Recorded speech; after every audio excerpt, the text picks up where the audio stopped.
Hi welcome to hot popcorn debate.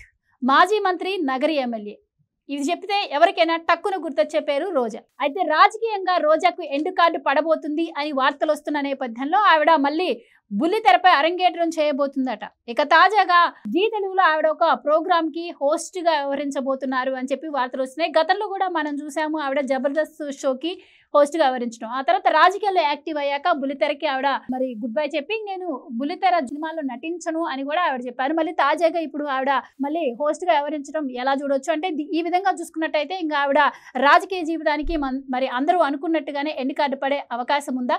ఇలాంటి విషయాలన్నీ కూడా ఈ రోజు డిబేట్ లో చర్చిద్దాం. మనతో పాటు డిబేట్ లో పార్టిసిపేట్ చేసేందుకు స్టూడియోలో ఉన్నారు senior political analyst Madhusudan Reddy గారు. నమస్కారం సార్. మధు గారు, రాజకీయ నాయకులు అవ్వడం, రాజకీయ నాయకులుగా ఉండి ప్రజలకు సేవ చేయడం అంటే ఎంతో అదృష్టం చేసుకొని ఉండాలి. దట్టు రోజా గారి విషయానికి వస్తే ఆవిడ కూడా ఎన్నో కష్టాలు పడి రావడం జరిగింది. మొదట్లో ఆవిడని ఐరన్ లెగ్ అని చెప్పి చాలా హేళనగా మాట్లాడిన పరిస్థితులు కూడా ఆవిడ ఎదుర్కొన్నారు. సో టీడీపీ ద్వారా పార్టీలోకి అంటే రాజకీయాల్లోకి వచ్చి సో వెంటనే పార్టీ మారిపోయి అంటే ఆ ప్రజలు ఇచ్చినటువంటి అంతటి అవకాశాన్ని ఆవిడ దుర్వినియోగం చేసుకొని 2 సార్లలోనే చాలా తీవ్ర వ్యతిరేకతను కూడా అక్కడ ఏర్పరచుకోవడం అయితే జరిగింది. సో ఇప్పుడు ఇప్పుడు అక్కడ నియోజకవర్గంలోకి వెళ్ళే పరిస్థితి కూడా లేకుండా చేసుకుంది. అక్కడ ఇప్పుడు గాలి ముద్దుకృష్ణ నాయుడు రెండో కొడుకు గాలి జగదీష్ని ఎవరు నిలబెట్టబోతున్నారు జగన్ గారు అని చెప్పి కూడా వార్తలు వస్తూ ఉన్నాయి. సో ఈ వార్తల తర్వాత జగన్మోహన్ రెడ్డి గారితో రోజా గారు భేటీ అయ్యారు అంటున్నారు. మరి ఆ భేటీలో కూడా ఈవిడికి తగ్గ హామీ రాకపోవడం వల్లే ఈవిడ మళ్ళీ బుల్లితెర వైపు చూస్తుంది అనుకోవచ్చా? అంటే ఈ రకంగా చూస్తే ఆవిడకి ఎండ్ కార్డు పడ్డట్టేనా ఇంకా రాజకీయాల్లో? ఒకప్పుడు రాజకీయం అంటే ప్రజాసేవ, అది నాటి మాట. నేటి మాట రాజకీయం అంటే వ్యాపారం. ఎన్ని కోట్లు దోసుకుంటే అంత గొప్ప లీడర్ అవ్వచ్చు. అది నాటి నా మాట. మర్చిపోండి. రాజకీయం అంటే ప్రజాసేవ అనే మాట మర్చిపోండి. రాజకీయం అంటే ఖరీదైన కారులో తిరగాల, కరెన్సీ నోట్లు పెట్టాలా, ఖరీదైన బట్టలు వేసుకోవాలా. ఈ భూతలం మీద బూతుల భాష పండితులై ఉండాలి. బూతుల భాష పండితులు అయితేనే రాజకీయ నాయకులు అవుతారు, లేకపోతే కారు. ఇప్పుడు అమ్మాయి ఒకటేనే కాదు, అమ్మాయి రాజకీయాన్ని ఆరంభించింది, ఓనామాలు దిద్దింది తెలుగుదేశం పార్టీలో. కానీ రాజకీయాల్లో అవకాశాల కోసం, సినిమాల్లో అవకాశాల కోసం చేజారిపోతున్నట్టు ఎగిరిపోయింది. ఇప్పుడు జగన్మోహన్ రెడ్డి అవసరం తీరిపోయింది. అందువల్ల ఏంటంటే కాంబినేషన్ వ్యూహం అర్థం చేసుకుంటే మీకు అర్థమవుద్ది. జగన్మోహన్ రెడ్డి రెడ్డిని వదిలించుకుంటుండు, ఇప్పుడు కమ్మోళ్ళని ఎత్తిన పెట్టుకుంటాం. అంటే కమ్మ ఓటు బ్యాంకు చెల్చాల. బీసీల మీద కూడా ఆయన దృష్టి మళ్ళింది అని కూడా వార్తలు వస్తూ ఉన్నాయి. మీరు భ్రమలు పడకండి. కాపు ఓటు బ్యాంకు చేర్చాలా, కమ్మ ఓటు బ్యాంకు చేర్చాలా. నాకు ఎట్ట కొట్టి పిచ్చోళ్ళు ఉండరు, వాళ్ళు వేస్తారు ఓట్లు. రెడ్లు ఓట్లు నన్ను చూసేస్తారు, బైబిల్ భక్తులు నన్ను చూసేస్తారు, బీజేపీని బూచీగా చూసి మైనారిటీ ఓట్లు గుంజేయచ్చు. అది వాడి వ్యూహం ఫలించడం. అందువల్ల ఏంటంటే బలమైన రెడ్డి సామాజిక వర్గం ఉన్న చోట కమ్మ వాళ్ళకి సీట్లు ఇచ్చి వాళ్ళ ఓట్లు 50% అట్లీస్ట్ ఒక పావళ వంతన్నా చీల్చి ఈ రెడ్డి సామాజిక వర్గం, ఎస్సీలు, దళితులు, తర్వాత మైనార్టీలు ఓట్లు గుంజుకుంటే సునాయాసంగా పెంచడం ఒక కుట్ర ఆలోచన చేస్తున్నాం. అది జరగనివ్వను. అందువల్ల వాడికి 10th పేపర్లు దొంగతనం చేసినోడికి అన్ని తెలివితేటలుంటే ప్రపంచాన్ని చదివిన వాళ్ళకి నాట్లు. అందువల్ల ఏంటంటే రోజా గారు ఏంటంటే సీటు చినిగిపోయింది. అది గాలి వాళ్ళ ఇంటికి వెళ్ళిపోయింది, గాలి పార్టీలోకి పోయింది. అది అనమాట. రోజా సీటు చినిగిపోయింది కన్ఫామ్, దాంట్లో నో డౌట్. అది గాలి పార్టీ గాలింటికి పోయింది. అందువల్ల ఏంటంటే గాలి ముద్దుకృష్ణ నాయుడు ఎవరో ఉండేవాళ్ళు కొడుకు చేతిలోకి పోయింది. అదేవిధంగా ఏడు కూడా ఒకటి పోయి ఉంది, ఏలూరు దగ్గర మనకి ఏల్చూరు ఆడ ఒక ఆయన పోయి ఉండవు. ఆయన పేరు కూడా వద్దురా బాబు నాకేస్తాడు మద్దని చెప్పిన నా పేరే. ఆయన పేరు కూడా గాది మధుసూదన్ రెడ్డి, గాది వెంకటరెడ్డి అని. ఆయనకు 3 కొడుకులు. ఒరే వద్దురా నాయన మధుసూదన్ రెడ్డి వాడు నాకేస్తాడు మంచోడు కదని చెప్పిన. ఇంటడు వాడికి అద్దంకిలో నిలబడ్డోడికి కూడా ముందే చెప్పినవాడు బతుకు చిత్రం, వాడిని నాకేసారు. అందువల్ల ఏంటంటే జగన్మోహన్ రెడ్డిని భగవద్గీత రెడ్లు వదిలేశారు, ఇంకా బైబిల్ రెడ్లు ఎంట పెట్టుకొని తిరుగుతారు.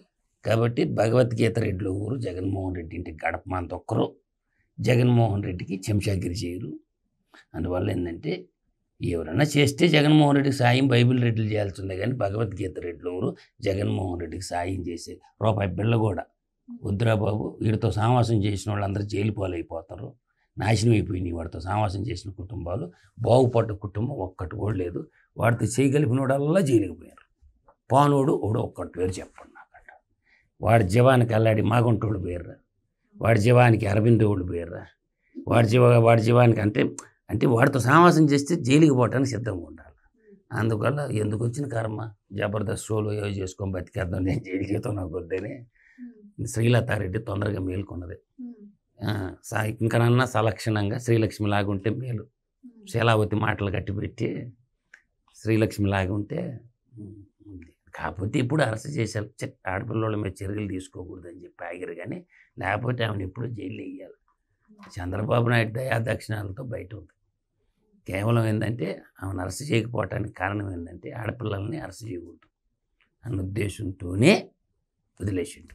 చంద్రబాబు నాయుడు వదిలేసిన భిక్ష శ్రీలతారెడ్డి ఉరఫ్ రోజారెడ్డి జీవిత చరిత్ర అని మాత్రం చెప్పగలం. ఇది సత్యం కూడా. మనం చూసాం ఎలక్షన్స్లో వైసీపీ ఓడిపోయిన తర్వాత ఇప్పుడు చాలా రోజులు కనపడకుండా వెళ్ళిపోయారు. సో ఆంధ్రప్రదేశ్లో అడుగు పెట్టడానికి ఆవిడ మరి భయపడ్డారు. అండ్ ఆవిడ పార్టీ కూడా మారబోతున్నారు చాలా చోట్ల. అలాగే బీజేపీకి ట్రై చేశారు, పవన్ కళ్యాణ్ పార్టీలో చేయడానికి ట్రై చేశారు. అవసరమైతే వేరే రాష్ట్రంలో వేరే పార్టీలో కూడా చేద్దామనుకున్నారు, కానీ ఎక్కడ అవకాశం రాకపోవడంతో మళ్ళీ తిరిగి వచ్చారని చెప్పి అప్పుడు మనం విన్నాము. కానీ ఇప్పుడు చూసుకున్నట్టయితే మరి అసలు రోజా గారు నిన్న అసెంబ్లీ గురించి మాట్లాడటం కావచ్చు, కొడాలి నాని గారు ఇందాక నేను మేడంని అడిగినట్టు, అంటే మా పోస్ట్ అయిపోయింది, మా డ్యూటీ అయిపోయింది, అందుకని మేము యాక్టివ్గా లేము అని చెప్తున్నారు. మరొక పక్క జగన్మోహన్ రెడ్డి గారు చూస్తే అసెంబ్లీకి నాకు ప్రతిపక్ష హోదా ఇస్తేనే నాకు ప్రజలు, లేకపోతే నాకు రాష్ట్రం లేదు ప్రజలు లేదన్నట్టు ఆయన బిహేవ్ చేస్తున్నారు. సో ఇప్పుడు రోజా గారు కూడా మరి ఆవిడ బుల్లితెర వైపు ఆవిడ చూస్తూ ఉన్నారు. సో అంటే వీళ్ళు ఈ పదవిని లేకపోతేనేమో ఆ అధికారాన్ని వాళ్ళు అంటే ఒక జాబ్ లాగా చూసుకున్నారా, అంటే ఇప్పుడు అధికారాలు పోయాయి కాబట్టి వాళ్ళకి ప్రజలు అవసరం లేదంటారా, వాళ్ళ ఆదాయ మార్గాలు వాళ్ళు చూసుకుంటున్నారు అనుకోవచ్చా? నేను స్టార్టింగ్లో చెప్పాను, గతంలో రాజకీయం అంటే ప్రజాసేవ, నేడు రాజకీయం అంటే వ్యాపారం. సో ఆ రాజకీయ వ్యాపారంలో పెట్టుబడి పెట్టాలంటే అది భాగ్యలక్ష్మి బంపర్ లాంటిదే, కేరళ లాటరీ తెలియదు. అందువల్ల ఏంటంటే ఇది సంపాదించుకొని పోగొట్టుకోవటం ఎందుకు, ఇప్పుడు 5 ఏళ్ళు ఖర్చు పెట్టాలి, మళ్ళీ తర్వాత గెలష్టమో లేదో ప్రభుత్వం వస్తుందో లేదో. రెండోది ఆ యువజన శ్రామిక రైతు సైకో ఫ్యాక్టరీ, అది పొలిటికల్ పార్టీ కాదు, అది సైకో ఫ్యాక్టరీ అన్నమాట. ఆ సైకో ఫ్యాక్టరీలో పనిచేస్తే వాళ్ళు మాటలు ఈ భూతలం పైన వాళ్ళు బూతు భాషా పండితులు ఉంటారు, వాళ్ళు రాసి ఇచ్చిన స్క్రిప్ట్ చదవాలి, తద్వారా జైలుకి పోవాలి, తర్వాత బెయిల్ తెచ్చుకోవాలి, జైలుకి బయలుకి మధ్య ఊగిసలాడాలి. నోరు చూస్తేనే మున్సిపాలిటీ అయిపోయా. ఆ మున్సిపాలిటీ భాష మాట్లాడాలంటే మనం కష్టం కదా. అందుకని ఆల్రెడీ పవన్ కళ్యాణ్ గారు చెప్పున్నాడు, 15 ఏళ్ల పాటు ఈ కూటమిని చెక్కు చెదరనివ్వను, ఆంధ్రప్రదేశ్ పునర్జీవం వైపు నేను అడుగులేస్తున్నాను అని చెప్పాడు. కల్మషం లేకుండా చెప్పాడు, నిర్మోహమాటంగా చెప్పాడు. ఇంక ఎట్టి పరిస్థితుల్లో పవన్ కళ్యాణ్ కూటమిని వదిలే పనే జరగదు. అది క్లారిటీ అయిపోయింది. ఇంకా చేజిక్కిన సామ్రాజ్యాన్ని కాలదున్నుకున్న కర్ణుడు కురుక్షేత్రంలో నానా హింసపడి చచ్చిందంట. వాళ్ళ నాన్నను చూసి జగన్మోహన్ రెడ్డికి 154 సీట్లు ఇస్తే, 151 సీట్లు ఇస్తే కన్ను మిన్ను కానక కంట కావరం ఎక్కి ధన మదంతో అధికార మదంతో ఎచ్చలవిడిగా పరిపాలన చేసి రాజ్యాంగాన్ని తొక్కలో దొక్కి పూడల వాడొక ప్రభువులాగా భావించుకొని పూడల వ్యవస్థని సృష్టించుకొని ఒక కోట కట్టుకొని గడి కట్టుకొని ఆ గడిలో వాడుంటూ గడియల పాలన చేసిండు. ప్రజలందరూ అసహించుకున్నారు. వాళ్ళ నాన్న చూసి ఓటేశారు, జలగరెడ్డిని చూసి ఓటేయలే. మొన్న 2024 జనరల్ ఎలక్షన్లో ఇవ్వబడ్డ ఓటు జగన్మోహన్ రెడ్డి పాలన చూసేశారు. కాబట్టి నువ్వు పనికిరావు పోరా, గణరాజ్యంలో ప్రజారాజ్యంలో నీలాంటి దుష్టుడు దుర్మార్గుడు కోర మనస్కత్వం ఉన్నవాడు ఉండకూడదని ప్రజలు వాడి పార్టీని వాడి సైకో ఫ్యాక్టరీని బంగాళాఖాతంలో కప్పెట్టారు. ఇంకా ఫ్యాక్టరీ తెరిచేది లేదు, లాకౌట్ అయిపోయింది. ఆ లాకౌట్ అయిన ఫ్యాక్టరీలో జీతాలు ఇవ్వాలి కదా, ఎన్ని రోజులు ఇస్తారు జీతాలు. అందువల్ల జీతాలు ఇచ్చేవాళ్ళు తెచ్చుకుంటారు కొత్త చేతిగాడు పొద్దు ఎరగడని, కొత్తగా వచ్చినోడు 4 రోజులు తిరుగుతాడు అటు ఇటు. కానీ అందరూ వేస్తారు టవల్ మెడలో. కానీ సైకో ఫ్యాక్టరీ ఓనర్ మాత్రం టవల్ వేసుకోడు మెడలో. ఇది ఒక విచిత్రమైనటువంటి పరిస్థితి. మీరు ఎప్పుడైనా చూసారా? అందరి మెడల్లో ఎమ్మెల్యేలు ఎమ్మెల్సీలకి కుక్కకి కానీ మెడలో అది కడతారు కదా తాడు, అట్లాగా అందరి మెడలో టవల్ వేస్తాడు, వాడు మాత్రం టవల్ వేసుకోడు. అంటే నేను హీరో, మీరందరూ నా జీరోలు అని వాడి ఉద్దేశం. కాబట్టి సైకో ఫ్యాక్టరీ లాకౌట్ అయిపోయింది. కాబట్టి ఆ లాకౌట్ ఏ లాక్ పెట్టినా రాదు. కాబట్టి అది లాకౌటే. ఇప్పుడు ఆ లాకౌట్ అయినా ఆ నిరుద్యోగులు కొత్త జీతాలు ఇవ్వటానికి కొత్త చేతి గారు పొద్దురగడు అన్నట్టు కొత్తగా రాజకీయంలోకి వచ్చే వాళ్ళకి అదొక మార్గంగా దొరుకుతుంది. అందుకే వాళ్ళు చెప్తున్నారు, ఎంతమంది అన్నా పోండి పార్టీలోంచి, మాది నాయకులను పుట్టించే పార్టీ, నాయకులను క్రియేట్ అంటే ఎదిగేందుకు మా పార్టీ ఉంది, అందుకని కొత్త వాళ్ళని మేము కాదు తీసుకుంటాం. అది అబద్ధాలకు ప్యాంట్ షర్ట్ ఎత్తే వాడే జగన్మోహన్ రెడ్డి అని ఎన్నోసార్లు చెప్పిన. నాయకుల్ని తయారు చేసే ఫ్యాక్టరీ తెలుగుదేశం, నాయకత్వ లక్షణాలు తయారు చేసే ముఖ్యమంత్రులు తయారు చేసే ఫ్యాక్టరీ తెలుగుదేశం పార్టీ.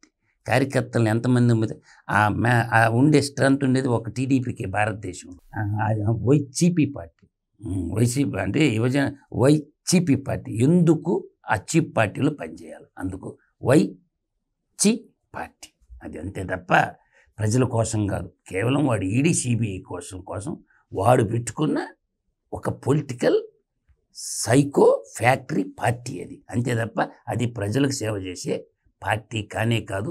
దయచేసి అర్థం చేసుకోమని చెప్తుండా. వాడికి బైబిల్ తెలియదు, భగవద్గీత తెలియదు, ఖురాన్ అంటే కూడా తెలియదు.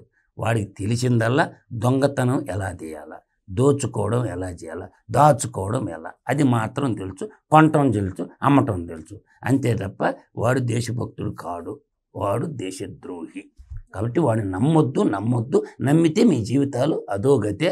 బంగాళాఖాతంలో వాడిని నమ్మేదానికంటే నడుంకు బండ కట్టుకొని బంగాళాఖాతంలో దూకండి షిప్పెక్కి.